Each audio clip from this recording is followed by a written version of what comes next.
2대 1이에요. 석유는 0.5대 1, 천연가스는 0.25대 1. 보세요. 어떤 방향이죠? 점점 탄소가 적은 연료로 우리 에너지원을 갖다 바꿔오는 이와 같은 노력을 우리 인류는 끊임없이 해왔던 겁니다. 근데 여기서 한 걸음 더 나아가서 어떻게 한다? 아예 탄소가 없는, 탄소를 포함하고 있지 않는 그런 에너지원으로 가야 되겠다는 거예요. 우리가 지금 지향하고 있는 에너지 전환의 방향은. 근데 지금 우리 인류가 사용할 수 있는 탄소가 없는 에너지는 뭐냐면, 재생에너지, 아까 말한 태양광, 풍력 당연히 없죠. 원자력 없습니다. 그 다음에 수소 당연히 없겠죠. 이런 것들이에요. 근데 문제 뭐냐? 여기서 말하는 재생에너지, 원자력, 수소는요, 전부 우리 인류가 전기로 쓸 수밖에 없어요. 우리가 갖고 있는 기술이, 저런 것들은 전기를 만들어서, 태양광, 풍력을 가지고 전기를 만들고, 원자력을 가지고 전기를 만들고, 그래서 그 전기를 사용하는 방법만 알고 있어요. 자, 그렇다면 우리가 결국은 이 탄소 중립에 다다르기 위해서 해야 될 일은 바로 여기에 있습니다. 뭐예요? 우리가 사용하는 모든 에너지를 전기로 만들어야 돼요. 전전화. 네. 그러니까 뭐예요? 그 내연기관 자동차 다 버려야 되죠. 그거 다 전기로 만들어야 되죠. 그리고 그 전기를 뭐로 만들어야 돼요? 석탄 발전으로 만들면 안 돼요. 그 전기는 뭐예요? 무탄소 전원으로 만들어야 돼요. 뭐 이런 거예요. 재생에너지, 원자력 이런 것들도요. 또 뭐예요? 제일 좋은 거죠. 가능하면 안 쓰는 거죠. 아껴 쓰는 거죠. 에너지 효율 향상. 결국은 이 세 가지예요. 이 세 가지를 해야지만 탄소 중립에 이룰 수 있는 겁니다. 근데 이거 할 때 2050년까지 하래요. 30년도 안 남았어요. 저는 뭐 나중에 더 말씀드리겠습니다. 저는 개인적으로 불가능하다고 생각합니다. 자, 근데 탄소 중립이 얼마나 어려운가 봅시다. 네, 우리나라 얘기입니다. 이거 보시면은요, 이거 보세요. 이게 지금 우리나라 에너지 밸런스 무시하시고요. 우리나라 지금 최종 에너지 보면요, 최종 에너지의 81%를 화석 에너지를 그대로 사용합니다. 그리고 그 중에서 19%를 전기로 사용해요. 근데 그 19%의 전기를 어떻게 생산하냐면 석탄, 가스로 이렇게 생산하고요. 원자력과 신재생 에너지로 생산하는 건 전체 최종 에너지에서 6%밖에 되지 않습니다. 이 소리는 뭐냐? 아까 전전화가 필요한데 모두 전기로 만들어야 된다고 했잖아요. 그러면 지금 우리가 사용하는 에너지의 6%만큼 사용밖에 안 되는 원자력 재생 에너지를 나머지 100% 다 채워야 된다는 얘기예요. 예? 30년 안에. 또 아까 뭐 에너지 효율이 중요하다고 했잖아요.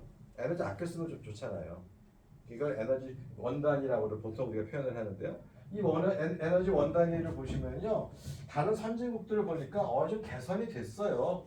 1990년에서 2020년까지 30년 데이터를 보면은 좀 선진국들은 에너지 효율이 많이 개선되고 있는 중입니다. However, 그러나 뭡니까? 우리나라 어떻습니까? 마이너스 37%예요. 반대로 우리나라는 에너지 효율이 더 나빠지고 있어요. 뭐냐면은 GDP 1달러를 생산하기 위해서 들어가는 에너지의 비율을 보통 에너지 원단위라고 그러는데 그게 더 나빠지고 있어요. 왜 그랬을까요? 우리나라의 산업 구조가 에너지를 많이 사용하는 쪽으로 구성되어 있고, 또 가격이 싸서 막 쓰고, 에너지를 절약할 인센티브가 별로 없어요. 각 기업들이 에너지를 세이빙하는 테크놀로지를 도입할 인센티브가 별로 없어요. 왜? 싸니까, 다른 나라에 비해서. 그리고 바로 그 싼 거기에서 경쟁력을 확보했으니까. 이렇다는 말이죠. 어렵겠죠? 네. 자, 그리고 또 얼마나 어려웠냐면요, 보세요. 이거 보시면요, 이 선진국들은요, 1990년부터 아까 그 기후변화 협약이 막 이루어지고 할 때, 그때부터 조금씩 노력을 했던 것 같아요.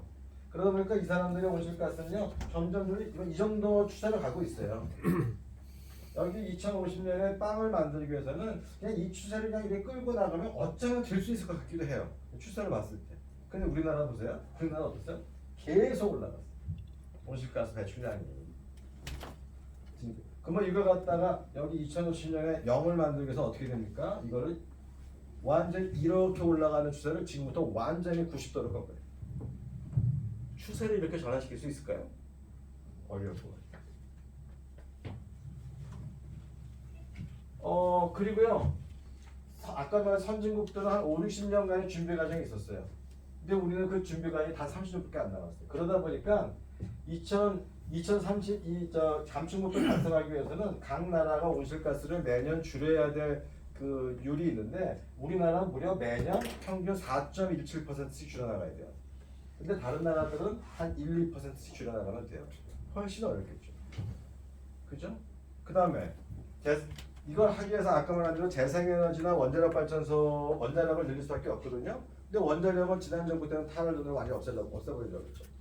그리고 이번에 탈원전을 없애게 원전을 다시 살려놨지만 원전이 지금 우리나라에서 이 민원 때문에 사실상 이렇게 확 늘리기가 어렵습니다.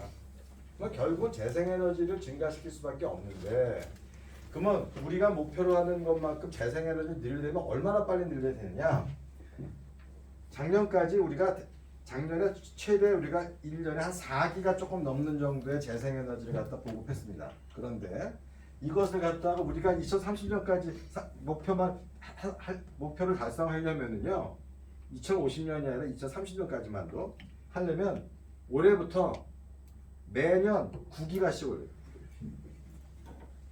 작년에 최대 많이 해서 한 4.4쯤 될 거예요. 근데 그걸 2배, 매년 것도 9기가를. 그리고 지금까지 재생에너지는 태양광 같은 거, 풍력 같은 거 비교적 설치가 쉬운 곳에 이미 우리가 했던 거예요. 점점 어려워집니다. 세우는 곳이요. 근데 그걸 갖다가 매년 9기가씩 원자력 발전소, 대형 원자력 발전소 5개 정도 해당하는 걸 계속 태양광을 깔아야 돼요. 어렵습니다. 그런데 문제는 뭐냐면 탄소 중립 목표는 아직까지 유효한 것 같아요. 왜냐하면 각국들이 이러저러한 탄소 중립 정책을 계속 드라이브하고 있습니다. 그러니까 우리 같이 개방 경제로서는 이 추세를 안 따라갈 수도 없을 것 같아요. 그런데 한편으로는 어떤 움직임이 있냐면요. 이게 미국은 정책들이 일사불란하고 같지 않아요. 미국의 한편에서 2050년 탄소 중립을 갖다 목표로 내세우지만 미국의 EIA예요. 그건 에너지 정보청이라는 데인데 여기서 나온 그냥 전망 자료가 있어요. 앞으로 세상은 이렇게 될 것이다라는 전망 자료가 있는데 이 친구들이 내는 전망 자료에 2050년의 모습이 있는데 2050년의 모습을 보면은 뭐예요? 앞으로 석유가 여전히 최대 에너지원으로 자리 잡고 있을 것이다라고 또 전망을 하고 있어요.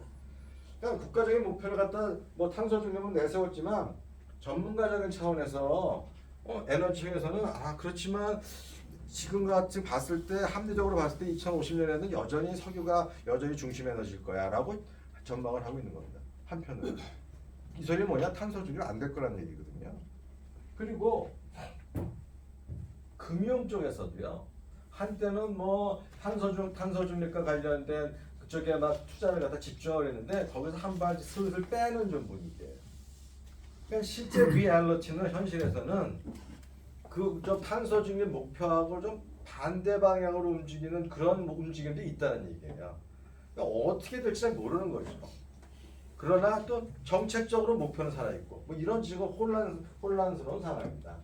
뭐 어떻게 해야 되겠느냐 이제 우리가 이 상황에서 설명하겠습니다. 첫 번째는 실현 가능한 에너지 전환을 해야 되겠다는 겁니다. 아까도 말씀드렸지 이거죠. 아까 나왔는데요. 이렇게 여러 가지 문제가 있지 않습니까? 그러니까 우선 그럼에도 불구하고 재생에너지를 확대시키는 건 어쩔 수 없는 방향 같다. 어렵긴 어렵지만 이거를 갖다 중단할 수는 없다.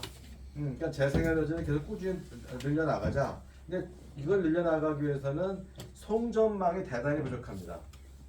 우리 홍사장님 보시면 지금 그때 되게 어려움을 겪고 있을 텐데요. 그렇기 때문에 이 전력망 설비를 지금보다 2배 이상 올려야 된다는 지금 예상치가 있거든요. 뭐 이런 것들이 필요하고요. 아까 말씀드렸듯이 이러저러한 거 재생에너지가 늘어남에 따라 무슨 뭐 ESS 에너지 저장 장치라든지 이런 등등에 대한 것들이 다 같이 따라와야 된다. 그죠? 이제 이런 걸 하기 위해서는 지금 분산에너지 활성화 특별법이라는 게 국회에 지금 계류되어 있는데 이런 특별법을 빨리 제정해서 좀 전원도 분산시키고 재생에너지가 좀 빨리 보급될 수 있는 기반을 만들어주고 그다음에 거기에 따른 뭐 송전 같은 거에 송전망도 까는 데에서 좀 쉽게 접근할 수 있게끔 하는 그 특별법을 빨리 만들어주자 라는 거고요. 제일 중요한 거죠. 원전 비중을 높이자. 이게 결국은 지난 정부가 했었던 탈원전을 폐기시킨 겁니다. 폐기시키자. 그 결과는 뭐냐면 이것이 이제 뭐냐면 그렇죠. 네. 이게 지난 정부 때 해놨던 건데 이게 재생에너지 이렇게 확대하려고 했던 거죠. 30% 이게 2030년인데요. 이렇게 했던 걸 원전은 확 줄이고 탈원전으로 재생에너지 이렇게 늘렸는데 이번 정부는 원전을 다시 살린 거에서 남는 것만큼 재생에너지를 목표를 줄인 겁니다. 그러니까 재생에너지를 그렇게 늘리는 건 불가능하다. 그러니까 이산화탄소 배출량이 없는 원전을 그나마 좀 살려서 좀 더 쓰고 해서 좀 시간을 좀 벌자. 그러면서 재생에너지 확대 속도를 좀 늦춰보자라고 하는 것이 이제 이번 정부가 했던 목표고. 그 또 하나를 보시면 뭐 서울대학교 주원기 교수가 추정했던 건데요. 이게 뭐냐면요. 이 만약에 이 재생에너지를 이제 보급했을 때 원전 비중을 10%만 가져가고 이게 이제 그러니까 탈원전이겠죠. 10%를 할 경우에는요. 우리한테 필요한 에너지 저장 장치가 이것만큼 필요하고 거기에 해당하는 비용이 한 1,400조 원쯤 들 거라고 추정했습니다. 근데 원자력 비중을 40%로 늘리면 당연히 재생에너지 비중이 줄어들겠죠. 그랬을 경우에 들어가는 비용이 한 800조 원 정도 줄 거라는 거죠. 한 1,400조 원에서 800조 원 정도 ESS 비용이 줄어들 거라는 얘기예요. 근데요. 1,400조, 1,000조 이렇게 되면 못한다는 얘기입니다. 왜냐면은 우리나라 GDP가 지금 2,000조 원 조금 근처 돼요. 한 2,000조 원 정도요. 그죠? 그런데 거기서 에너지 저장 장치에만 1,000조 원을 든다고요? 이거 못한다는 얘기예요. 이걸로 뭐 시장이 열린다 하는 사람들이 그건 뭐 좀 다른 생각, 말이 안 되는 거고요. 사실상 어렵다는 얘기입니다. 그러니까 그나마 원전을 좀 가져가면서 섞어서 갈 때 이 금액을 좀 낮춰서 그나마 실현 가능성을 또 높일 수 있다는 거죠. 그럼 원전의 적정 비중을 유지하기 위해서 또 어떤 일을 해야 되느냐? 큰 문제가 지금 뭐냐면 원전에서 나오는 폐기물들이 있어요. 그 사용 후 연료라고 하는 거예요. 이걸 갖다 지금 풀에다가 임시 저장하고 있거든요. 각 원전에 가보면요. 근데 그 풀이 거의 차가고 있습니다. 여기 보시면 이게 지금 각 원자력 발전소 사이트에서 그 임시 저장고가 포화되는 시점을 얘기하는 건데요. 지금 당장 2031년이면 이제 포화되기 시작합니다. 그러면 어떻게 되느냐? 그 물속에 있는 겁니다. 물속에 있는 사용 후 연료를 빼가지고 이제 건식 저장이라고 해서 육지에다가 이렇게 그 용기를 만들어서 거기다 일단 보관하는 방법이 있어요. 그것도 임시입니다. 예. 그리고 전국적으로는 지하 500m에다 갖다 묻어야 돼요. 예. 예. 연구 처분해야 됩니다. 근데 우리나라 연구 처분량 아직 사이트도 갖고 있지 못합니다. 그러니까 일단 급하니까 이걸 빼서 건식으로 보관하고 그 앞으로 한 30년 동안 열심히 노력해서 연구 폐기 처리장을 만들자. 이게 만약에 안 되면 마치 지금 화장실이 없는 꼴이거든요, 우리나라가. 그러니까 화장실이 다 찬 거예요. 화장실 그 정화조 용량이 다 차가고 있는 거예요. 만약에 정화조를 갖다 비우지 않으면 못 살죠. 원자력 발전 다 세워야 됩니다. 그죠? 그렇기 때문에 그렇게 하기 위해서는 고준위 방사성 폐기물 관리에 관한 특별법을 빨리 제정해야 된다. 이게 바로 그거예요. 처분장 만들자는 거거든요. 이것도 지금 국회 현재 지금 계류되어 있습니다. 이거 빨리 처리돼야 됩니다. 그리고 합리적 또 계속운전이라고 30년 내지 40년쯤 쓰고 나면은 다시 싹 고쳐가지고 한 10년씩 더 쓰는 게 있거든요. 미국은 지금 80년까지 쓰는 건데 지금 지난 정부가 30년 쓰고 다 버린다고 했어요. 우리가요. 근데 이번에 이제 이번 정부가 그 탈원전 정책을 폐기하면서 계속 운전을 다시 이제 우리도 다시 하겠다는 거거든요. 그래서 엄격한 심사 거쳐서 기심 10년 10년 연장해서 원전을 더 쓰겠다고 하는 건데 그런 것들이 제대로 돼야 되겠다. 근데 그거는 뭐 우리나라만 하는 게 아니라 뭐 미국, 뭐 프랑스 다 하고 있는 거니까요. 중요한 건 뭐냐면 이건 미국에서 나온 건데요. 결국은 뭐냐? 탄소 중립에 이르기 위해서는 새로운 획기적인 기술이 나오지 않으면 어렵다예요. 그 획기적 기술이 뭐냐? 이런 것들이란. 여기 쓰여 있는 많은 기술이에요, 기술. 이 기술들이 어떤 거는 지금 뭐 좀 무르익은 것도 있고 어떤 건 실험실 차원에 있는 것도 있고 막 그런데 이러한 기술들이 모두가 상업화 될 정도로 이게 개발이 되면 그러면 우리가 탄소 중립에 이를 수 있을 것이다라고 얘기합니다. 핵심은 기술 개발이라는 거예요. 따라서 우리가 해야 되는 건 뭐라고 생각하냐면은 기술 개발에 국제 공조를 맞춰야 되겠다는 거예요. 미래의 모습은 어떤 모습일까 생각해 보면 아마도 원자력과 재생에너지 아까도 말했듯이 이 변동성, 간헐성이 있기 때문에 반드시 에너지 저장 장치가 붙어야 됩니다. 에너지 저장 장치 없는 재생에너지는 꽝입니다. 그러니까 재생에너지 더하기 에너지 저장 장치. 또 한 축은 뭐냐면 CCUS라는 게 뭐냐면 화석 에너지를 떼서 배출시키면 그 공기 중에 나갈 때 CO2가 나갈 거 아니에요. 그 CO2를 잡는 거예요. 그러니까 화석 에너지를 쓰고 그 다음에 CO2를 잡아가지고 이걸 포집해서 저장하는 기술을 CCUS라고 그러는데 결국은 이것도 지금 상당히 연구가 되고 있는 거죠. 그러니까 일본 이 기술이 완성이 된다면 화석 에너지를 좀 쓰면서 화석 에너지 플러스 CCUS 이 세 가지 축으로 아마 미래의 에너지가 구성될 것이다라고 상상해 볼 수 있죠. 그런데 실제로 저는 파트 비로이라는 사람인데 이게 IEA 세계 에너지 기구의 사무총장이에요. 이 사람이 뭐라고 그랬냐면은 앞으로 75%가량의 이산화탄소 배출 감축량은 뭐에 달려 있냐면 디펜던트 새로운 테크놀로지에 달려 있다는 게 테크놀로지 달려 있는데 그 테크놀로지가 뭐예요? 아직까지 커머셜라이즈 되어 있지 않다. 지금 현재는 전혀 커머셜라이즈 되어 있지 않은 그 기술에 달려 있다는. 그러니까 기술 개발 없이는 안 된다는 강조하는 거거든요.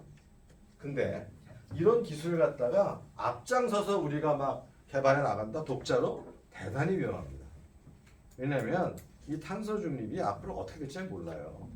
워낙 이게 어려운 일이기 때문에 국제사회가 어느 날 갑자기 저번에 트럼프가 나타났듯이 난 몰라. 기후변화 난 캐세라 세라야. 난 탄소 중립 안 하게 이렇게 선언해버리는 순간이 올 수도 있어요. 그렇게 되면 이런 기술 개발이 잡다 꽉 납니다. 안 따라갈 수도 없어요. 만약에 다른 나라가 하고 있는데 그거 뒤처지면은 이 탄소 중립 시대 계속 밀고 나가면 그때 우리가 낙오되거든요. 따라서 이 부분에 대해서는 전략적으로 다른 나라하고 계속적으로 공조해야 될 것 같아요. 다른 나라에 비해서 한 걸음 앞설 필요도 없고 뒤떨어질 필요도 없습니다. 더더욱 중요한 건 앞장서서 나갈 필요는 더더욱 없습니다. 그러니까 난 정말 문재인 대통령이 하나 제일 잘못했다고 생각한 건 글래스고에 가가지고 세계 유엔에 가가지고 우리 40% 줄이겠다라고 폼나게 얘기했었던 그게 가장 잘못됐다고 생각합니다. 그렇게 앞서 나갈 필요 없습니다. 그냥 다른 나라가 하는 것만큼만 하면 되는데 이 이슈에 대해서는 너무 앞서 나갔다는 거죠. 그래서 영국 개발을 선진국과 함께 획기적으로 강화하는 동시에 이들 기술이 완성될 때까지 현재 전원 믹스를 급격히 허물지 않으면서 재생에너지 비중을 점진적으로 증가시켜 나가는 실현 가능한 에너지 전환을 저는 촉구합니다. 에너지 안보 강화입니다. 이거 보시면 지난 2년 동안 있었던 일을 정리하는 건데요. 너무 많이 올랐죠. 이렇게 올 건 누구도 상상하지 못했습니다. 천연가스 가격 8배씩. 아무리 우크라이나 전쟁이 있고 러시아가 유럽으로 가는 가스관을 막 잠그고 막 이래서 생긴 문제긴 합니다만 이렇게까지 올 줄 몰랐어요. 모든 원자재가 다 뛰었죠. 그런데도 특히 천연가스는 한 번도 경험하지 못할 정도로 이 가스값이 뛰었습니다. 예. 이러다 보니까 전 세계가 에너지 안보에 대한 경각심을 갖게 되는 계기가 됐죠. 우리나라도 한때 에너지 안보를 최고의 에너지 정책의 첫 번째 가치로 생각했는데 상당 기간 오랫동안 잊어버리고 있었어요. 왜냐면은 사실 이민이 있기 전까지 상당히 오랜 기간 동안 에너지 가격이 굉장히 안정돼 있었거든요. 미국의 셰일 혁명 이후에 거기서 공급이 원활해져 가지고 상당히 안정적이 있어 가지고 좀 잊어버리고 있었어요. 근데 그런 계기가 됐었다. 자, 그러면 우리가 세계적인 천연가스 위기에 대응하는 방법은 뭐가 있을까? 뭐 두 가지밖에 없다고 생각해요. 첫 번째는요, 천연가스를 가능한 적게 쓰는 거죠. 네. 100% 우리가 수입에 의존하고 있는데 이걸 적게 쓰는 겁니다. 두 번째는 뭐예요? 천연가스 가격 변동에 따른 비용을 회피하면서 천연가스를 안정적 공급을 도모하는 거예요. 아껴 쓰고 꼭 써야 될 것이 있다면 가능하면 안정적으로 우리가 도입하는 노력을 해야 되는 건 두 가지밖에 없습니다. 가스 아예 안 쓸 건 몰라도. 뭐 에너지 빈국이 갖고 있는 운명이죠. 첫 번째, 천연가스를 가능한 적게 쓰는 수요 관리는 뭘까요? 뭐 천연가스는 대표적으로 두 군데 씁니다. 하나는 발전용으로 쓰고 있고 반 정도를요. 나머지 반은 산업용과 가정에서 난방용 이런 거를 쓰고 있습니다. 특히 발전용에서 많이 쓰고 있는데 뭘까요? 뭡니까? 뭐 아까 말한 대로 탈원전 정책 같은 거 하지 말아야죠. 가능하면은 원전을 돌려서 거기서 많이 생산하고 그리고 부족한 부분이 있으면은 천연가스 같은 거 쓸 필요가 있죠. 근데 탈원전을 만약에 너무 급격히 가져가면은 원전이 문 닫게 되고 문 닫는 것만큼 누가 백업해줘야 될 거 아니에요. 그거 거기서 차질이 생기는 것만큼 다른 발전소가 들어와야 되는데 사실상 들어올 수 있는 건 가스 발전밖에 없어요. 그러니까 전부 그 가스로 메꾼 거거든요. 실제로 그랬습니다. 네. 그러니까 그걸 갖다가 뭐 한 좌우간 이게 탈원전 정책 폐기로 어느 정도 문제를 해결할 수 있다고 봅니다. 문제는 천연가스 공급 관리가 지금 굉장히 지금 위험에 있다는 겁니다. 좀 더 말씀드려볼게요. 이게 뭐냐면 가스공사가요. 우리나라가 이 가스를 도입하는 두 가지 방법을 합니다. 장기 계약을 통해서 가스를 갖고 들어와요. 보통 이 장기 계약은 한 20년 정도씩 계약 기간에서 가지고 옵니다. 그리고 원래 한 80%를 가져오고 한 20% 정도를 현물 시장에 가서 그때 수급 시장에 맞춰서 현물 시장에서 사오는 거죠. 당연히 현물 시장이 가격의 변동성이 큽니다. 예. 뭐 쌀 때도 있지만 요 작년 같지만 엄청나게 이렇게 오르는 수도 있는 겁니다. 우리나라 같이 이렇게 에너지 빈국은 이 장기 계약을 적정 성조 수준을 가져가야 됩니다. 예. 어떨 때는 장기 계약이 비싼 경우도 있어요. 그러나 이 비중이 있어야 되는데 문제는 뭐냐 보세요. 여기 보시면 여기 지금 그렇지. 이거 계약 기간이 잘못되어 있군요. 이거인데요. 이게요. 여기 빨간 화살표로 되어 있는 거 있지 않습니까? 빨간 화살표로 되어 있는 거요. 요게 내년에 24년이죠. 내년에 계약이 끝나는 장기 계약 물량이에요. 이거 보시면 24년 계약 종료 물량이 이렇게 두 가지가 있습니다. 두 개 합하면 대체적으로 얼마냐? 한 900만 톤 되죠. 900만 톤 정도가 끝납니다.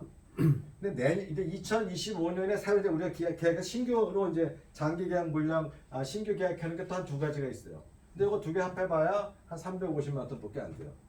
그 차이가 좀 나죠. 예, 한 500만 톤에서 차이가 나죠. 차이가 540만 톤 나고 있습니다. 그러면 그리고 또 2026년, 2027년에 계약 종료 물량이 또 들어와요. 이렇게요. 그러면 전체적으로 지금 장기 계약 물량이 한 820만 톤 정도가 지금 줄어드는 거예요. 그러니까 이걸 갖다 장기 계약으로 이제 소위 다시 계약을 맺어야 되겠죠. 근데 어떤 문제가 생기냐면요. 문제는 국내 LNG 수요가 여기 보시면 요거 보세요. 이렇게 보십시다. 여기 요거만 보세요. 우리 LNG 발전량 지금 전망치가 탄소 중립을 지금 목표로 하다 보니까 당연히 석탄 발전이나 가스 발전을 줄여야만 됩니다. 그러니까 가스 발전을 줄이는 걸로 계약을 계획을 짜놨거든요. 보세요. 어떻게 계획이 짜있냐면요. 가스 발전이 2021년에는 141TWh 정도 했는데 이것이 2030년이 되면 약간 올라갑니다. 142.4TW요. 문제는 2030년에 가면은 62.3TWh로 거의 반토막이 나요. 이 소리는 뭐냐? 가스 발전에서 필요로 하는 가스의 용량이 반으로 준다. 수요가 반으로 준다는 얘기예요. 2036년만 가면은 그럼 지금부터 한 10년 정도 후거든요. 그러면 가스공사의 입장에서는 한 번 계약하면 20년을 해야 되는 장기 계약에 나설 수가 없습니다. 왜냐면 앞으로 우리나라의 이건 국가 계획이거든요. 국가 계획에 따르면 가스 수요가 저렇게 줄었기 때문에 그런데 저렇게 주는 그 계획이 있음에도 불구하고 가스공사 어떻게 20년 장기 계획에 나섭니까? 그러니까 장기 계획에 나서지 못하는 거예요. 그런데 세상은 계획대로 돌아갈 것 같지가 않아요. 어쩌면 계획하고 완전 딴판으로 갈 가능성이 있다고 생각합니다. 그렇지만 그럼에도 불구하고 엄연 시퍼렇게 계획이 살아있기 때문에 이 천연가스의 장기 계약에 나서지 못하고 있는 상황이다. 그렇게 된다면 어떻게 됩니까? 결국은 앞으로 만약에 거기가 비는 부분을 누가 하게 될까? 아마 민간 도입업자들이 그 문제를 아마 하게 될 가능성이 있습니다. 당연히 현물 시장의 의존도가 높아지겠죠. 그러면 뭡니까? 아마 이런 수급 관리 같은 것들이 굉장히 어려워지지 않을까 하는 생각이 듭니다. 네. 그래서 에너지 안보 강화를 위해서는요, 첫 번째 거의 지금 10년 이상 개점 휴업 상태에 있다시피 한 해외 자원 개발 부분에 개발에 좀 나서야 된다고 생각합니다. MB 정부 때 무슨 뭐죠? 자원 외교라고 되게 실패 사례가 있지 않습니까? 그 실패 사례 이후에 뭐 석유공사 같은 데서 완전히 지금 안 하고 있거든요. 개점 휴업 상태예요. 너무 그때 놀랬던 거죠. 이게 국가적으로는 해외 자원 개발에 나서야 되는데 이게 탄소 중립이라고 하는 이걸 너무 세게 밀어붙이면 이것도 하기가 어렵습니다. 왜? 결국은 화석에너지를 안 쓰는 게 우리의 계획에 나타나 있는 거니까 그래도 좀 나서야 된다고 생각하고요. 또 하나는 원전 비중을 아까 말한 대로 좀 유지해야 될 것 같습니다. 그래서 지금은 아직은 우리 신규 원전에 대한 논의가 아직 없는데 아마 신규 원전에 대한 논의가 생겨야 되지 않을까. 지금은 그냥 계속 운전만 하려고 그러거든요. 그리고 지금 건설 중인 원전만 좀 완공시키려고 하고 있는데 지금 새로운 원전을 짓겠다는 얘기를 아직 좀 못하고 있는데 이 얘기도 이제 좀 시작해야 될 부분이 해야 된다고 생각하고요. 그 다음에 수급관리 능력을 갖다 좀 향상시켜야 되겠다. 당연히 뭐 좀 가끔 저장 능력, 위협을 대비해서 저장 능력을 좀 키워야 되겠고, 또 우리가 해외 이런 에너지 시장에 나가서 트레이딩 역량을 좀 키울 필요가 있고, 무엇보다도 에너지 절약 및 효율을 아껴 써야 된다는 거죠. 아껴 쓰고 효율적으로 쓰는 것에 노력을 해야 되는데 거기에 핵심은 뭐냐? 가격 정상화다. 가격 한마디로 좀 직설적으로 얘기하면 가격이 비싸져야 됩니다. 그러니까 우리 에너지 그 다음에 이제 또 하나는요. 이게 전력산업 시장의 변화된 모습인데요. 2000년만 돼도요 우리나라에 발전사가 8개밖에 없었어요. 근데 2020년에는 지금 4,000개 정도 됩니다. 앞으로 2030년 되면 이게 수만 개가 될 것 같아요. 갑자기 늘어나는 건 다 재생에너지 업체들, 조그만 태양광 업체들이 막 늘어났기 때문에 이렇게 되거든요. 그러니까 이렇게 지금 재생에너지가 이렇게 늘어나는 이런 모습입니다. 그러다 보니까 과거에는요, 재생에너지가 없을 때는요, 전기에 대한 수요가 막 변하면 이 수요에 따라서 공급이 따라가면 그만이었어요. 네. 그런데 재생에너지가 많아지면 아까부터 공급이 여기 수요만 출렁출렁거리는 게 아니라 이 공급마저 막 출렁출렁거리거든요. 지금까지는 수요만 출렁거렸어요. 그러니까 이거에 따라 공급만 쫙 맞춰주면 됐었거든요. 이게 두 개가 다 출렁거립니다. 따라 이걸 갖다가 관리할 수 있는 새로운 체계가 필요한 거죠. 그랬을 때 과연 이 지금 현재 우리 전력 시장이 이게 지금 전력 시장의 현재의 모습인데 이 모습 갖고 되겠느냐. 그러니까 그러니까 뭔가 전력 시장의 모습을 좀 변화시켜 줘야 된다는 과제가 지금 저희 앞에 있는 겁니다. 그 이유는 재생에너지가 늘어나고 있기 때문이에요, 사실. 그러면 아까 말했듯이 현재는 이게 이런 문제가 있는데 아까 말했던 수급 관리가 복잡해지고 당연히 재생에너지가 늘어나니까 용량이 많아지니까 송전설비 많아지죠. 그리고 이제는 수요 관리, 막 수요가 이제는 전에는 수요가 출렁출렁하니까 공급을 관리했으면 됐는데 공급마저 출렁거리니까 이제는 수요를 좀 관리할 필요가 생긴 거예요. 전기가 남을 때 좀 많이 사용하게끔 유도하고 부족할 때는 좀 안 쓰게끔 유도하는 이런 수요 관리 정책 같은 게 필요한 거라는 얘기죠. 그러다 보니까 당연히 시장이 복잡해지면 시장을 좀 지금같이 단순한 시장이 아니라 시장을 좀 다양화해야 되겠고, 그 다음에 송전 문제. 동해안에서 지금 만들어진 전기를 좀 서울로 수도권으로 못 보내고 있단 말이에요. 그러니까 어떻게 되겠어요? 그러면 이걸 갖다가 좀 전기를 많이 사용하는 수요자가 발전소 근처로 가면 좋잖아요. 그죠? 강원도로 좀 오면 좋잖아요. 그죠? 그렇게 하기 위해서 어떻게 되느냐? 지역 차등 요금제 같은 거 해야 된다. 그러니까 수도권에 전기는 비싸게 팔고 송전 부담이 있고, 이렇게 동해안처럼 강원도처럼 뭐 전기는 별로 안 쓰는데 발전량이 많은 데는 좀 싸게 해주고, 그래서 전기 많이 사용하는 기업들이 강원도로 옮겨오게끔 하는 그런 인센티브가 될 수 있으니까요. 그런 어떤 가격 차등 요금제. 그다음에 원가주 요금제 뭐냐면 아까 말한 대로 비싸지면 비싸진 대로 가격을 그때 반영하는, 그러니까 탈정치와 아까 모두에 말씀드렸잖아요. 전기 가격이 이렇게 된 건 전부 에너지 가격에 정치가 개입됨으로써 시장 수급을 반영시키지 못한 가격이 계속 만들어진 게 그 이유라는 거죠. 그죠? 네. 이런 것들이 필요하다. 네. 물론 아까도 얘기했던 주택요금, 우리나라 전기요금이 지금 OECD 국가에 가장 싸다. 그래서 아까 뭐 이렇게 되고 있다는 겁니다. 여기 보시면 재밌는 거는 이게 1990년에서 2019년까지 IEA에서 조사한 건데요. 산업용 전력 소비 증가율을 보면요, 우리나라는 이 기간 동안 372% 증가했거든요. 근데 일본, 영국, 미국, 프랑스 보세요. 다 줄었어요. 그러니까 뭐야? 이 기간 동안에 이 국가들은 뭔가 고부가 가치했고, 뭔가 전기 사용하는 거에 대한 에너지 세이빙 투자 같은 것도 많이 했다는 얘기죠. 근데 우리는 엄청난 일이에요. 우리 지금 무슨 전력수 기본계획 같은 거 보면 전력수에 많이 안 넣는 거로 되어 있거든요. 나는 말도 안 된다고 생각해요.